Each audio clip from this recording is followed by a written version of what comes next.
Praise the Lord. கர்த்தர் நல்லவர், கர்த்தர் மாறாதவர், அவர் கிருபை என்றும் உள்ளது. இந்த ஞாயிற்றுக்கிழமை ஆராதனையில பங்கெடுக்கும்படி இந்த ஃபேஸ்புக் மூலமாகவும் யூடியூப் மூலமாகவும் பார்த்து கொண்டிருக்கிற அனைவரையும் சுகந்த வாசனை திருச்சபையின் சார்பாக உங்களை வாழ்த்தி வரவேற்கிறோம். முதலாவது கர்த்தருக்கு சோத்தியத்தை செலுத்தி அவருடைய நாமத்தை மகிமைப்படுத்த போறோம். முதலாவது ஜெபித்து இந்த ஆராதனையை நாம் துவங்கலாம். கண்களை மூலம் மகா பரிசுத்தமும் கிருபை நிறைந்த அன்பின் பரலோக தகப்பனே, இந்த ஆசீர்வதிக்கப்பட்ட இந்த காலை வேலைக்காய் உங்கள் நன்றி செலுத்துகிறோம் ஆண்டவரே. தகப்பனே, இந்த ஓய்வு நாளை கர்த்தர் ஆசீர்வதிங்க. இந்த ஓய்வு நாளில் தகப்பனே, உமது சபையில தகப்பனே, நாங்கள் கூடி வராதபடி எத்தனையோ தடைகள் இருந்தாலும் தகப்பனே, ஆனாலும் இந்த வலைவழி மூலமாகவும் இந்த முகநூல் மூலமாகவும் சந்திக்க நீ பாராட்டின எல்லா கிருபை இறக்கம் தயவுக்காக நன்றி செலுத்துகிறோம். சீக்கிரத்தில் இந்த லாக்டவுன் எல்லாம் சீக்கிரத்தில் முடிந்து நாங்கள் வந்து ஆலயத்தில் வந்து தகப்பனே உம்மை ஆராதிக்க கர்த்தர் நாட்களை சீக்கிரமாக எங்களுக்கு தாருங்க. இதோ நாமத்தினாலே இதை பார்த்து கொண்டிருக்க ஒவ்வொருத்தரையும் ஏற்பேராக ஆசீர்வதிக்கிறோம். நீரே பொறுப்பெடுத்துக்கணும். நீ பிரேஸ்மன் ஜெபிக்க ஜீவனுள்ள தகப்பனே. ஆமென், ஆமென், ஆமென். கர்த்தர் நல்லவர், கர்த்தர் மாறாதவர், அவர் கிருபை என்றும் உள்ளது. அவருடைய கிருபையினால் தான் நம்ம நின்று கொண்டிருக்கிறோம். அவருடைய கிருபை சுத்த கிருபை. இந்த நாளில் சந்தோஷமாக நாம் தேவனை மகிமைப்படுத்த போகிறோம். என்ன கஷ்டங்கள் இருந்தாலும் பரவாயில்ல, என்ன கவலைகள் இருந்தாலும் பரவாயில்ல, எல்லாவற்றையும் ஒரு நிமிஷம் ஒதுக்கி வச்சுட்டு தேவனுடைய நாமத்தை உயர்த்துவோம்.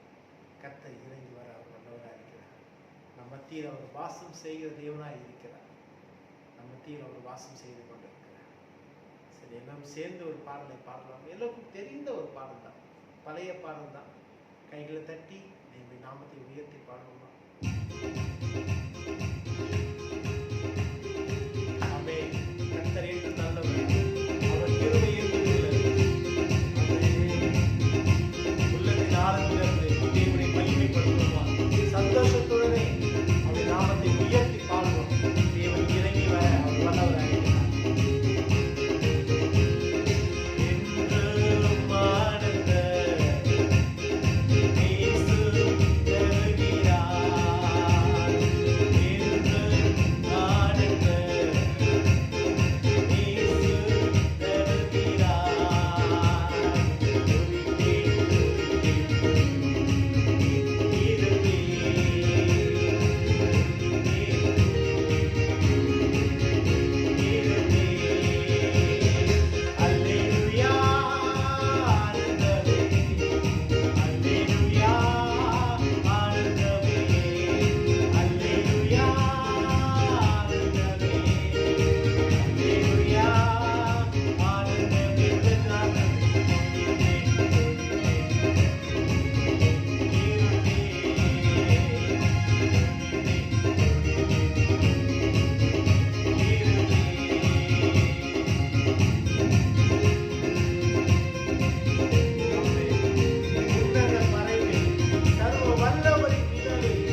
கர்த்தருடைய நாமத்துக்கு மகிமை உண்டாவதாக. நாம் இருக்கிற இடங்களிலே முழங்கால் படிட்டு ஆண்டவரை ஆராதிக்கப் போகிறோம்.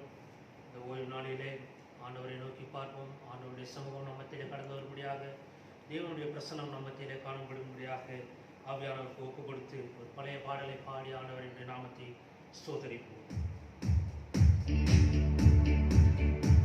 உள்ளம் புது கவியாலே பொங்க இயேசுவை பாடிடுவே. அவநாமம் போன்ற பரிமளத்தை அவரை நேசிக்கிறேன். அவநாமம் போன்ற பரிமளத்தை அவரை நேசிக்கிறேன்.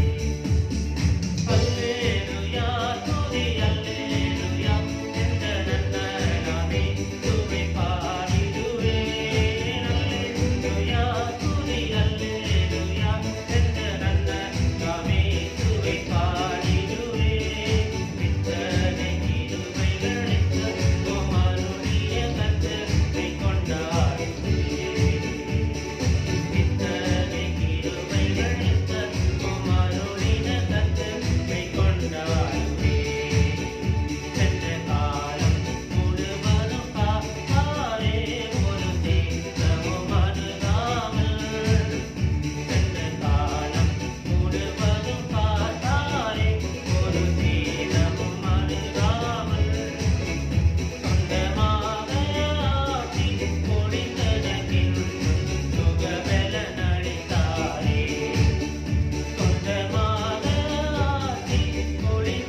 பாதுகாத்துக் கொள்ள விதமாக ஜெபிக்கிறோம் ஆண்டவரே. எல்லாவற்றும் பிதாவே சமூகத்தில் ஒப்புக்கொடுக்கிறோம். இயேசுவின் நாமத்தில் ஜெபிக்கிறோம் நல்ல பிதாவே. ஆமென், ஆமென், ஆமென். வாக்குத்தத்தத்தின் உடன்பிறப்பே, இந்த 5வது மாதத்தில் 2ஆம் தேதி முதல் ஞாயிற்றுக்கிழமை இந்த வலைவலி மூலமாக உங்களை வாழ்த்திக் கொண்டிருக்கிறேன். கடந்த நாட்களிலே சபையில் வந்து விடுதலையோடு ஆராதித்தோம். இப்பொழுது மீண்டும் நாம் முடக்கப்பட்டு இருக்கிறோம். காரணம் இந்த கொரோனா வைரஸ். ஆகவே வழிபாட்டு தலங்கள் மூடப்பட்டிருக்கிற நேரத்திலே இந்த வலைதளத்தில் ஆகிலும் உங்களை காண தேவன் கிருபை செய்திருக்கிறார். ஆகவே பயப்படாதீர்கள், கர்த்தர் நம்மோடு கூட இருக்கிறார். கர்த்தர் நமக்கு தந்த வாக்குத்தத்தத்தின்படி மகிமையானவைகளில் எல்லாம் அவருடைய காவல் இருக்கும். நாம் தேவனுக்கு மகிமையானவர்கள், நம் மீது காவலை வைப்பார். அவருடைய கிருபை நம்மை விட்டு விலகாது. மலைகள் விலகலாம், பர்வத நிலை பெயரலாம், என் கிருபை உன்னை விட்டு விலகுவதில்லை என்று சொன்னாரே. ஒரு விலகாத கிருபை நம்மோடு கூட கடந்து வரும். நீங்கள் பயப்பட தேவையில்லை. ஆகவே இந்த நாளிலே நீங்கள் கர்த்தருடைய வீட்டுக்கு வராவிட்டால் உங்கள் வீடுகளில் இருந்து கர்த்தரை ஆராதித்துக் கொண்டிருப்பீர்கள் என்று நான் விசுவாசிக்கிறேன். உங்களுக்கு தெரிந்த ஒரு பழைய பாடலை நான் பாடுகிறேன். கிருபை இரக்கம் நிறைந்தவர் கிருபாசனமாய் தோன்றிடுதே என்ற பாடலை பாடி கர்த்தருடைய நாமத்தை பயன்படுத்துவோம். கிருபை இரக்கம் நிறைந்தவர்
கர்த்தர் இந்த மாதம் நமக்கு தந்த வாக்குத்தத்தத்தை நேற்றைய தினத்திலே நாம் தியானித்தோம்.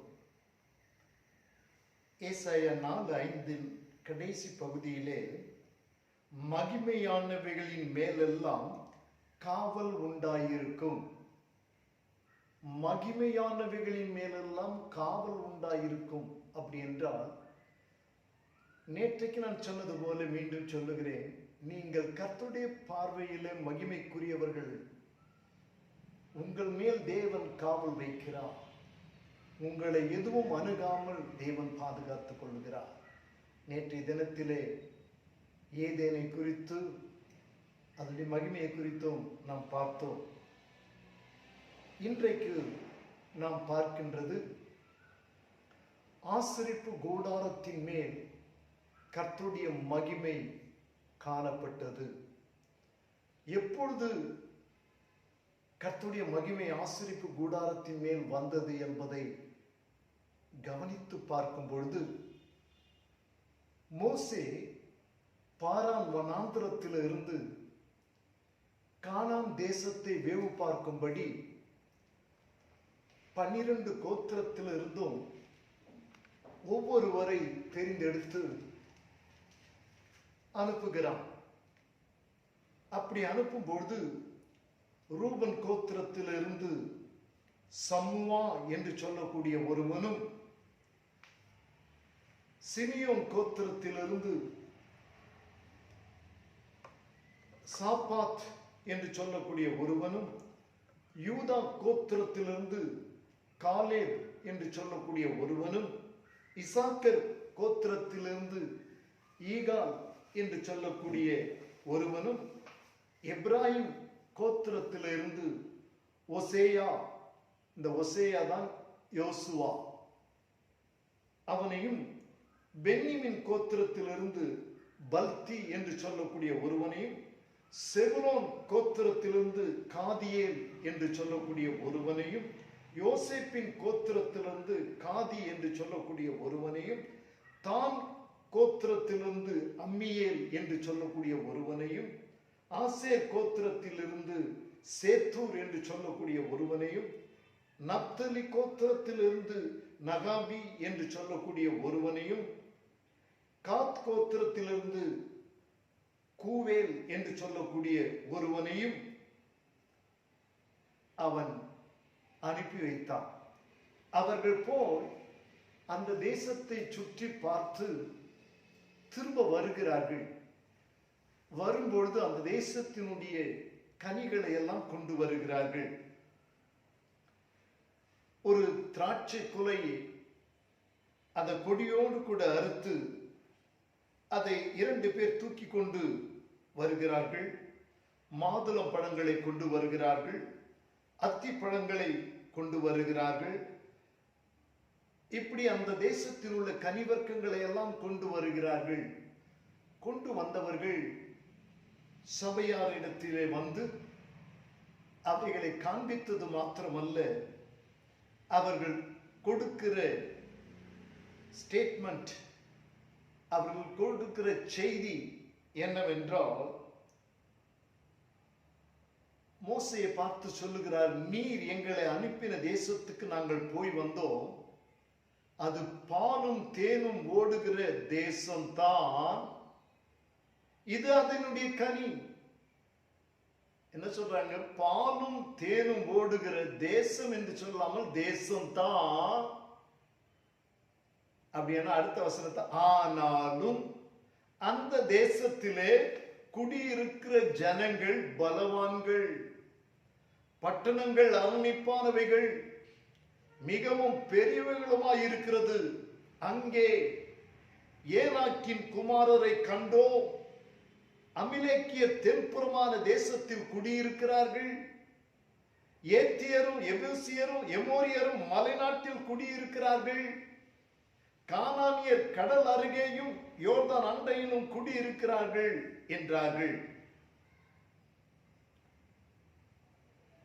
சொல்லிவிட்டு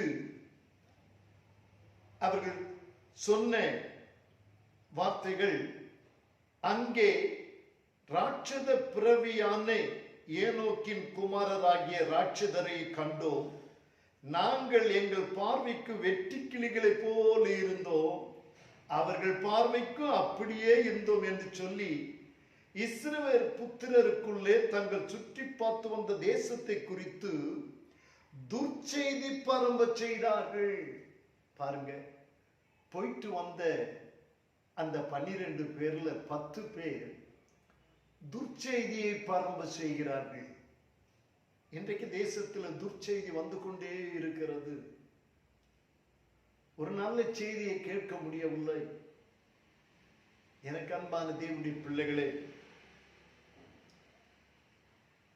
இன்றைக்கு தேர்தல் நடந்து முடிந்து இன்றைக்கு வாக்குகள் எண்ணப்படுகின்றன. யார் வெற்றி பெறுவார்கள் என்று நாம் சொல்ல முடியாது. கருத்து கணிப்புகள்லாம் வந்து கொண்டிருக்கிறது. அப்படி வெற்றி பெறுகிறவர்கள், அவருடைய கட்சியை சார்ந்தவர்கள் எல்லாரும் நல்ல மகிழ்ச்சியோடு கூட இருப்பார். காரணம், அவர்களுக்கு அது நற்செய்தி, அவர்கள் வெற்றி பெறுகிறது. இந்த இடத்திலே அந்த இஸ்ரவேலருக்குள் இந்த 10 பேர் துர்ச்செய்தியை பரப்பினார்கள். ஆனால் 2 பேர் அவர்கள் சொன்ன வார்த்தைக்கு எதிர்மறையிலே அவர்கள் சொல்லுகிறார்கள். நாங்களும் கண்டோம், ஆனால் கர்த்தர் நம்மோடு இருந்தால் நாம் அந்த பட்டணத்தை லகுவாய் கைப்பற்றிக் கொள்ளலாம் என்று சொல்லி இஸ்ரவேலரை பார்த்து சொல்லுகிறார்கள். எப்பொழுது சொல்லுகிறார்கள்? இந்த துர்ச்செய்தியை கேட்டபொழுது அந்த இஸ்ரவேலர் எல்லாரும் இரவெல்லாம் கூக்குரலிட்டு அழ ஆரம்பித்தார்கள். ராம் முழுவதும் அழுது கொண்டே இருந்தார்களா, இப்படி ஒரு தேசத்துக்கு நாம் போக வேண்டுமா? எகிப்தில் இருந்திருந்தால் நன்றா இருந்திருக்குமே. நாம் இந்த தேசத்துக்கு பாலும் தேனும் ஓடுகிற தேசம் என்று சொல்லி அல்லவா அழைத்து கொண்டு வந்தீர். இப்பொழுது நாங்கள் கேட்கிற செய்தியை பார்க்கும் பொழுது நாங்கள் அங்கே போய் மடிந்து விடுவோமோ? பயத்தோடு நடுக்கத்தோடு ராம் முழுவதும் அழுது கொண்டே இருந்தார்கள். ஆனால் அவர்களில் 2 பேர், காலேபும் யோசுவாவும், அந்த ஜனங்களை அமர்த்தி அந்த தேசத்தை நாம் சுதந்திரிக்க முடியும், அவர்களை காத்த நிழல் அவர்களை விட்டு போயிற்று, கர்த்தர் நம்மோடு கூட இருந்தால் நிச்சயம் அதை நாம் சுதந்திரித்துக் கொள்ளலாம், தைரியமாயிருங்கள் என்று ஜனங்களை ஆறுதல் படுத்தி தேற்றினார்கள். அழுது கொண்டிருந்த ஜனங்களுக்கு ஆறுதலாக பேசினார்கள். நடந்த காரியம் என்ன?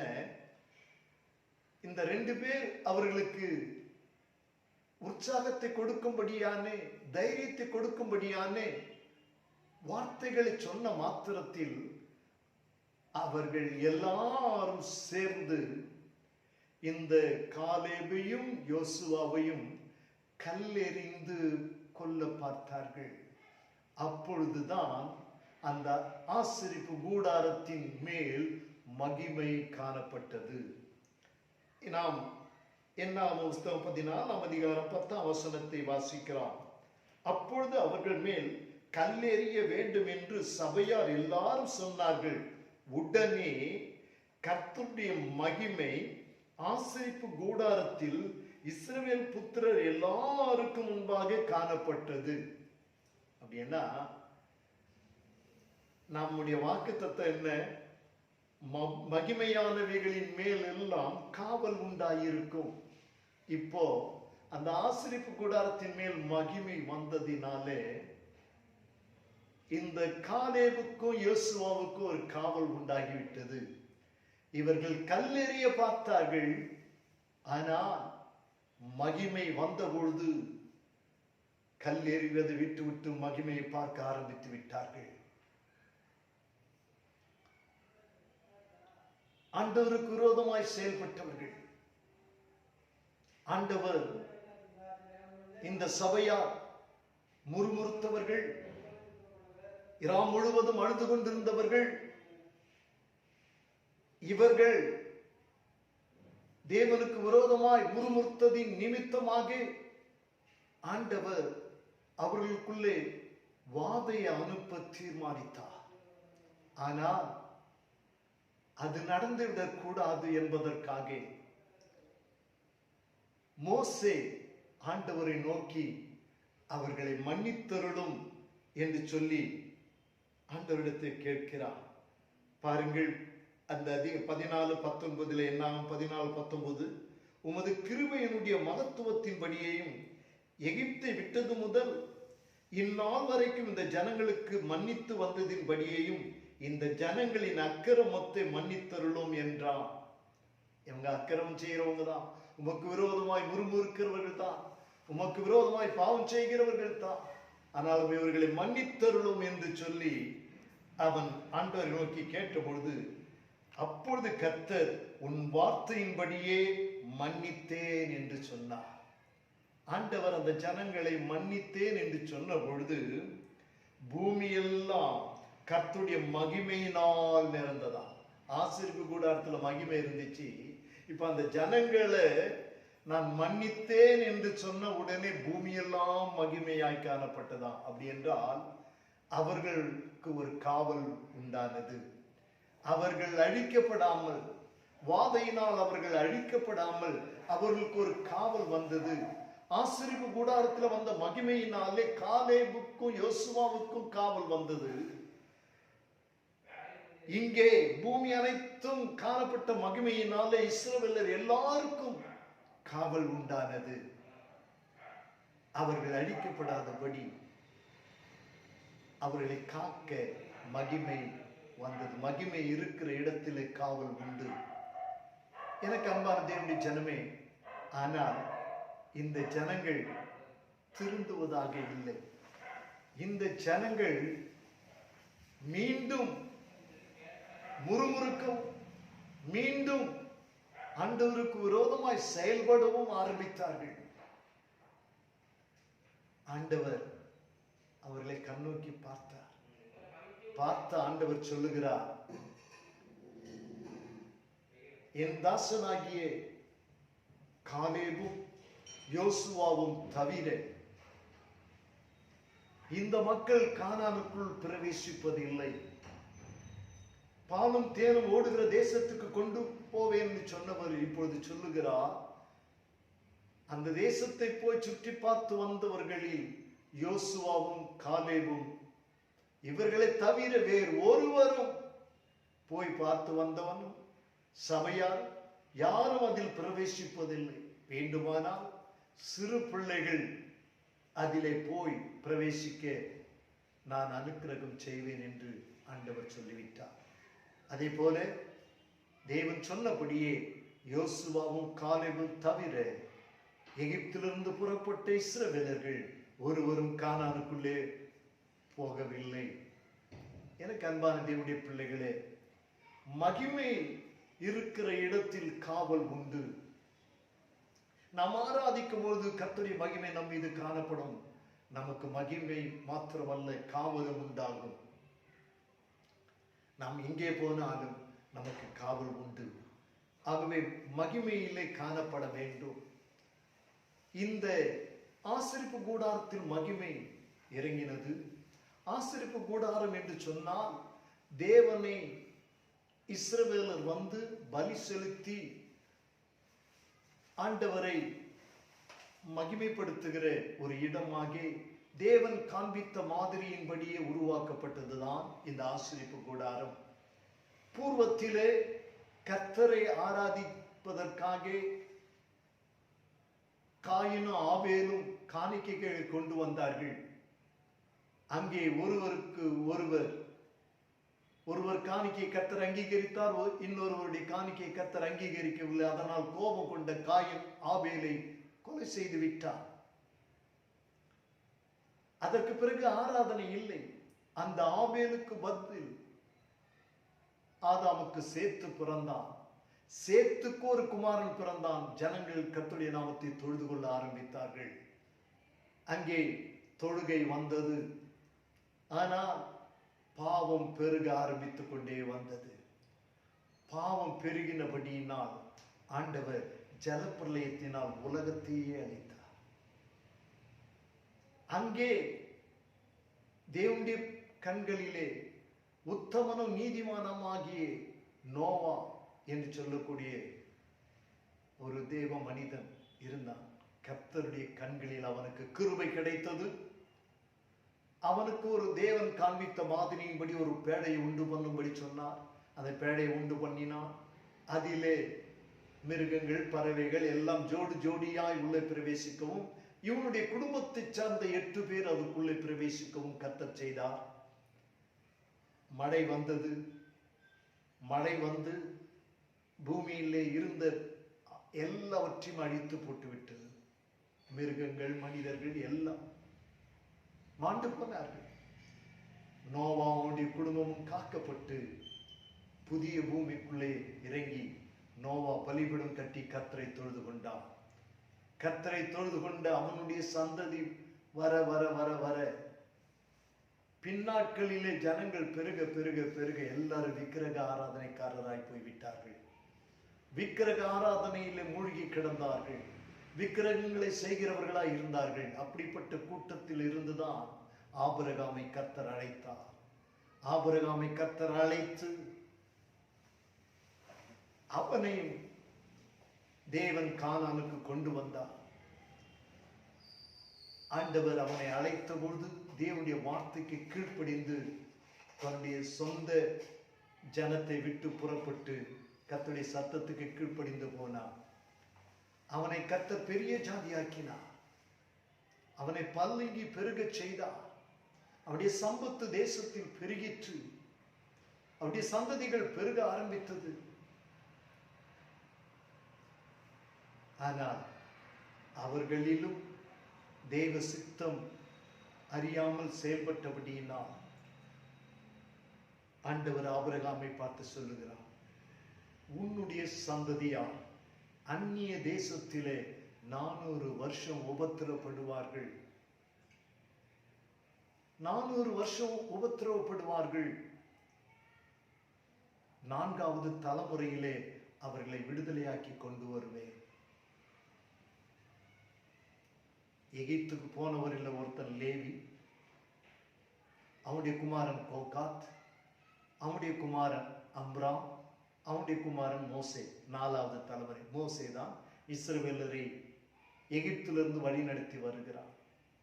அப்படி இஸ்ரவேலரை வழிநடத்தி வந்தபோது வனாந்தரம் வழியாக அவர்கள் கடந்து வந்தார்கள். தேவன் சீனாய் மலையில மோசே அழைத்து அவனோடு கூட பேசினார். தேவன் அவனோடு இடைப்பட்டார். அவர்களுக்கு கற்பனைகளை கொடுத்தார். முன்னும் பின்னமாய் பாதுகாத்து வழி நடத்தினார். தேவன் காண்பித்த மாதிரியின்படியே ஜனங்கள் தொழுது கொள்வதற்கு ஆசரிப்பு கூடாரத்தை உண்டாக்கினார்.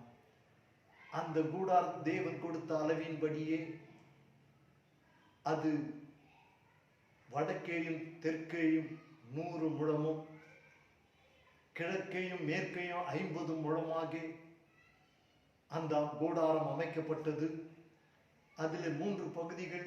ஒன்று பிரகாரம், அடுத்தது பரிசுத்த ஸ்தலம். அந்த பரிசுத்த ஸ்தலத்திலே திரைச்சீலை இட்டு பாதி மகா பரிசுத்த ஸ்தலமாக மாற்றப்பட்டு 3 பகுதிகளாக இருந்தது. ஜனங்கள் பிரகாரத்தில் வந்து பலி செலுத்துவார்கள். அப்படிப்பட்ட ஒரு ஆசரிப்பு கூடாரம். அந்த கூடாரத்திலே ஆசாரிய ஊழியங்களை செய்வதற்கு ஆரோனையும் அவருடைய குமாரரையும் கர்த்தர் நியமித்து வைத்திருந்தார். பின் நாட்களிலே அதை பார்க்கும் பொழுது அந்த ஆசரிப்பு கூடாரத்துக்கு வருகிற ஸ்திரீகளை ஏலியின் பிள்ளைகளான ஒப்னியும் பினாகாசும் ஸ்திரீகளை கெடுத்து விட்டு அவர்களோடு சயனித்தார்கள் என்று வசனம் சொல்லுகிறது. ஏலி ஒரு ஆசாரியன். அவனுடைய பிள்ளைகள் பேலியாலின் பிள்ளைகளாக துன்மார்களாக ஜீவித்தார்கள். ஆசரிப்பு கூடாரத்துக்கு வருகிற ஸ்திரீகளை சயனித்தார்கள். சாபத்தை தங்கள் மேல் வரவழைத்துக் கொண்டார்கள். இப்படி இருந்த நேரத்தில் நடந்த காரியம் என்ன? யுத்தத்திலே ஒப்னியும் பினாகாசும் மாண்டு போனார்கள். தேவனுடைய பெட்டி பிடிக்கப்பட்டது. இந்த செய்தியை எடுத்துக்கொண்டு ஏலியின் இடத்துக்கு ஓடி சென்றவன் இந்த செய்தியை சொன்ன பொழுது அந்த செய்தியை கேட்ட ஏலியும் மல்லாக்கு விழுந்து அவனும் பிடரி உடைந்து மரித்து போனான் என்று வேதத்தில் வாசிக்கின்றோம். இந்த காரியங்களெல்லாம் நடந்த நேரத்திலே அவன் ஏலியுடைய மருமகள் பினகாசின் மனைவி, அவள் கர்ப்பமாய் இருந்த அவள் ஒரு ஆண் பிள்ளையை பெற்றெடுத்து விட்டார். புருஷன் மரிச்சிட்டான், மாமனார் மரிச்சிட்டாரு. ஆனா இப்போ ஒரு ஆண் பிள்ளையை பெற்றெடுத்து அந்த ஆண் பிள்ளைக்கு இக்கபோத் என்று பெயர் வைக்கிறார். அப்படி பெயர் வைக்கப்பட்ட அந்த பெயருடைய வார்த்தைக்கு என்னவா பாருங்கள். 1 சாமுவேலின் புஸ்தகம் 4ஆம் அதிகாரத்திலே நான் வாசிக்கின்றேன். அவள் சாக போகிற நேரத்தில் அவள் அண்டையில் நின்ற ஸ்திரீகள், நீ பயப்படாத, ஆண் பிள்ளையை பெற்றாய் என்றார்கள். அவளோ அதற்கு ஒன்றும் சொல்லவும் இல்லை, அதன் மேல் சிந்தை வைக்கவும் இல்லை. தேவனுடைய பெட்டி பிடிக்கப்பட்டு அவளுடைய மாமனும் அவளுடைய புருஷனும் இறந்து போனபடியினால் அவள் மகிமை இஸ்ரவேலை விட்டு போயிற்று என்று சொல்லி அந்த பிள்ளைக்கு இக்கபோத் என்று பெயரிட்டார். தேவனுடைய பெட்டி பிடிக்கப்பட்டு போனபடியினாலே மகிமை இஸ்ரவேலை விட்டு விலகி போயிற்றான். மகிமை இஸ்ரவேலை விட்டு விலகி போயிற்று. எப்பொழுது? தேவனுடைய பெட்டி பிடிக்கப்பட்டதினாலே. அப்படி என்றால் அந்த தேவனுடைய உடன்படிக்கை பெட்டி மகிமைக்குரிய ஒரு பெட்டி. அது பெலிஸ்தீரோடு கூட யுத்தம் நடந்த நேரத்திலே இந்த பெட்டி பிடிக்கப்பட்டது. யுத்தம் நடந்து கொண்டிருக்கிறது. இஸ்ரவேலர் எல்லாரும் எபினேசரிலே கூடியிருக்கிறார்கள், பாளையம் இறங்கி இருக்கிறார்கள். பெலிஸ்தர் எல்லாரும் ஆப்போக்கிலே அவர்கள் பாளையம் இறங்கி இருக்கிறார்கள். நடந்தது என்ன? யுத்தத்திலே இஸ்ரவேலர் 4000 பேர் மரித்து போனார்கள். யுத்தம் பண்ணுகிற 4000 பேர் மரித்து போனார்கள். உடனே இஸ்ரவேல் மூப்பர்கள் எல்லாரும் கூடி, நாம் சீலோவில் இருக்கிற கர்த்தருடைய உடன்படிக்கை பெட்டியை கொண்டு வருவோம் என்று சொல்லி தேவனுடைய உடன்படிக்கை பெட்டியை கொண்டு வந்தார்கள். அந்த பெட்டியை கொண்டு வந்த பொழுது இஸ்ரவேலுடைய பாளையத்தில் பெரிய ஆர்ப்பரிப்பு உண்டானது. பெரிய ஆர்ப்பரிப்பு. சத்துருக்கள் அதை கேட்கிறார்கள், என்ன இஸ்ரவேலுடைய பாளையத்தில் இப்படி ஒரு ஆர்ப்பரிப்பு? அவர்கள் சொல்லுகிறார்கள், அவர்கள் தேவனுடைய பெட்டியை கொண்டு வந்திருக்கிறார்கள், அதனால் வெற்றி பெற்று விடுவோம் என்கின்ற மமதையில் ஆர்ப்பரித்துக் கொண்டிருக்கிறார்கள் என்று சொல்லிவிட்டு பெலிஸ்தரை பார்த்து சொல்லுகிறார்கள், ஒவ்வொருவரும் புருஷராய் இருந்து யுத்தம் பண்ணுங்கள், ஒரு ஆண்மகனாய் இருந்து யுத்தம் பண்ணுங்கள் என்று சொல்லி அவர்களுக்கு சொல்லுகிறார்கள். யுத்தம் மிகவும் மும்முரமாய் நடக்கிறது. பெட்டி வர்றதுக்கு முன்னாடி 4000 பேர் தான் செத்தான். ஆனா பெட்டி வந்த பிறகு 30,000 பேர் மரித்தான். பெட்டி பிடிக்கப்பட்டது. பெட்டி பிடிக்கப்பட்டது. சத்துருவின் கரத்தில் அந்த பெட்டி வந்து விட்டது. மகிமை இஸ்ரவேலை விட்டு போய்விட்டது. இதற்கெல்லாம் என்ன காரணம்? ஏலி என்று சொல்லக்கூடிய ஒரு ஆசாரியன் தன் பிள்ளைகளை அடக்காமல் போனதினாலே, அவர்கள் பேலியானின் பிள்ளைகளாய் மாறினதினாலே மகிமை இஸ்ரவேலை விட்டு போய்விட்டது. பெட்டி சத்துருடைய கரத்தில் போய்விட்டது. ஆனால் பெட்டி இருக்கிற வரையிலும் நமக்கு பாதுகாப்பு இருந்திருக்கும். மகிமை இருக்கிறதினாலே நமக்கு காவல் உண்டாயிருக்கும். ஆனால் பெட்டி போனதினாலே இப்பொழுது மகிமையே இழந்து காணப்படுகிற ஒரு நிலை. எனக்கு அன்பான தேவச்சனமே, அந்த மகிமை, அந்த பிரசன்னம் நம் நடுவில் இருக்குமானால் நமக்கு காவல் உண்டு, நாம் ஜெயம் பெறுவோம். பெட்டி சத்ருவின் கரத்தில் பிடிப்பட்டது ஒரு நோக்கம் உண்டு தேவனுக்கு. அதை வருகிற நாட்களில் உங்களுக்கு நான் அதை சொல்லுகிறேன். எனவே மகிமை இஸ்ரவேலை விட்டு போகாதபடிக்கு நம்மை நாமே சுத்திகரித்து கொண்டு, நம்மை நாமே பாதுகாத்து கொண்டு, நாம் பேலியானி மக்களாய் வாழாமல் கர்த்தருடைய சத்தத்துக்கு கீழ்ப்படுகிற மக்களாய் இந்த உலகத்தில் வாழ வேண்டும். வாழ்கிற அந்த ஒரு வாழ்க்கையில தேவனுக்கு பரிசுத்தமான வாழ்க்கையை வாழ வேண்டும். தேவனுக்கு பயந்து வாழ்கிற ஒரு வாழ்க்கை வாழ வேண்டும். உலகத்துக்கு பயந்தோ, மனிதர்களுக்கு பயந்தோ, அதிகாரிகளுக்கு பயந்தோ வாழ்ந்தது போதும். இனி தேவனுக்கு பயந்து வாழ்கிறவர்கள் நிச்சயமாய் தேவனுடைய மகிமைக்குள் இருப்பார்கள். அவர்களுக்கு காவல் உண்டாயிருக்கும். எனவே இஸ்ரவேலர் போல முறுமுறுத்து வாதையினால் மடிந்து போகாதபடி, வனாந்திரத்திலே அவ்வளவு பேரும் மடிந்து போனார்களே, தேவனை கோபப்படுத்தி மடிந்து போனார்களே. மோசே சொன்னானே, பிதாக்கள் செய்கிற அக்கிரமத்தை நீர் 3ஆம் 4ஆம் தலைமுறை மட்டும் விசாரிக்கிறவராய் இருக்கிறீர் என்று சொல்லி, பிதாக்களுடைய அக்கிரமம் பிள்ளைகளை கர்த்தர் விசாரிக்கிறவராய் இருக்கிறார். அந்த ஆசாரிய பிள்ளைகள் தேவனுக்கு விரோதமாய் செய்தார்கள். இஸ்ரவேல் ஸ்திரீகளை அவர்கள் நாசம் பண்ணினார்கள். மகிமை இஸ்ரவேலை விட்டு போவதற்கு அவர்கள் காரணமாயிருந்தார்கள். இன்றைக்கு தேவனுடைய நாமம் தூஷிக்கப்படாதபடி, தேவனுடைய மகிமை நம்மை விட்டு போகாதபடி, தேவனுடைய மகிமை தேவனுடைய பிள்ளைகளை விட்டு போகாதபடி நம்மை காத்துக்கொள்ளக்கூடியவர்களாய் இருக்கிறோம். ஆகவே வருகிற நாட்களிலே இந்த பெட்டியை குறித்து உங்களோடு கூட பேசுகிறேன். இந்த நாளிலே நீங்கள் வீடுகளில் இருந்தாலும் இந்த செய்தியை கேட்ட நீங்கள் ஆண்டவருடைய முகத்தை நோக்கி பார்த்து, ஆண்டவரே, மகிமை எங்களை விட்டு போய்விடக்கூடாது. நாங்கள் மகிமை மேல் மகிமை அடைய வேண்டும். ஆண்டவரே, நாங்கள் மகிமை மேல் மகிமை அடைய வேண்டும். ஒரு மறுரூபம் எங்களுக்கு உண்டாகிற வரையில நாங்கள் மகிமையின் மேல் மகிமை அடைய வேண்டும் ஆண்டவரே என்று சொல்லி நீங்கள் ஆண்டவரை நோக்கி கதறி ஜெபிப்பீர்கள் என்றால் கர்த்தருடைய மகிமை உங்களை மூடிக்கொள்ளும். கர்த்தருடைய மகிமை உங்கள் மீது இறங்கும்.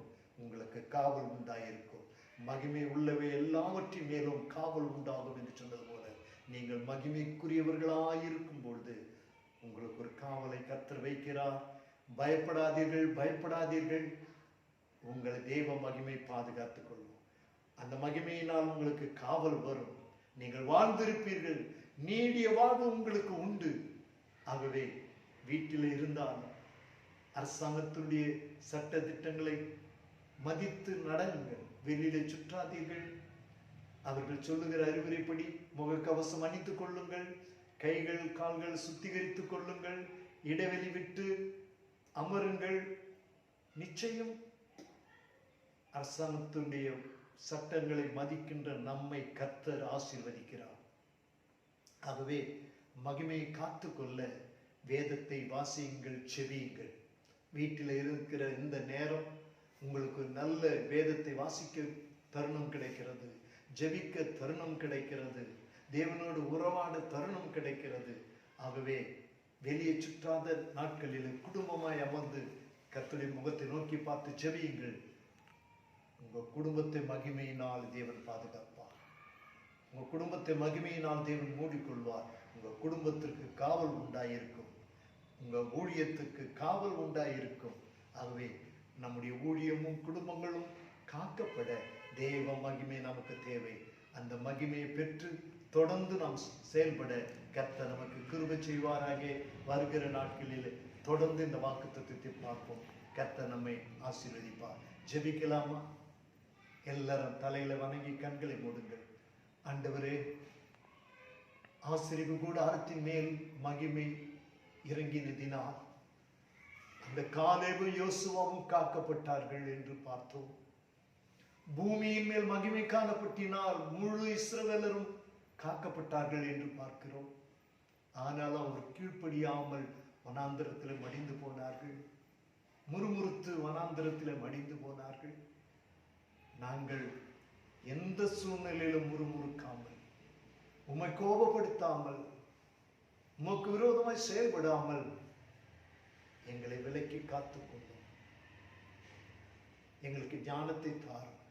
இந்த உலகத்தில் ஞானமாய் வாழ எங்களுக்கு கிருபை தாரும். ஆமாண்டவரே, தொடர்ந்து நீர் எங்களோடு கூட பேசினீர். அந்த ஆசிரியம் கூடாரத்திலே ஆசாரியர்களாய் இருந்தவர்கள் பரிசுத்தத்தோடு கூட இருக்க வேண்டும். இந்த ஆசாரியனாகிய ஏலியின் மக்கள் பேலியாவின் மக்களாய் போய் சாபத்தை வரவழைத்து கொண்டு அவர்கள் நிமித்தம் மகிமை இஸ்ரவேலை விட்டு போய்விட்டது என்று சொல்லுகிற நிலையிலே அவர்கள் வாழ்ந்தார்கள். எங்களுடைய வாழ்க்கை அப்படி இல்லாமல் மகிமையை காத்துக்கொள்கிற ஒரு வாழ்க்கை எங்களுக்கு உண்டாயிருக்க நீர் கிருபை தருவீராக. கேட்கிற ஒவ்வொருவரையும் மகிமையினால் நிரப்புவீராக. இயேசுவின் நாமத்தில் பிதாவே, ஆமென். என் ஆத்துமாவே கர்த்தரை ஸ்தோத்திரி, என் முழு உள்ளமே பரிசுத்த நாமத்தை ஸ்தோத்திரி. என் ஆத்துமாவே கர்த்தரை ஸ்தோத்திரி, அவர் செய்த சகல உபகாரங்களை மறவாதே. ஆமென். நம்முடைய கர்த்தராகிய இயேசு கிறிஸ்துடைய கிருபையும் பிதாவாகிய தேவனுடைய அன்பும் பரிசுத்தாவியானுடைய அந்யுன்ய ஐக்கியமும் சந்தோஷமும் சமாதானமும் வழி நடத்துதலும் நாம் ஒவ்வொருவரோடும், நம்முடைய குடும்பங்களோடும், நம்முடைய ஊழியங்களோடும் கர்த்தருடைய வருகை மட்டும் இருப்பதாக. ஆமென். Praise the Lord. Praise the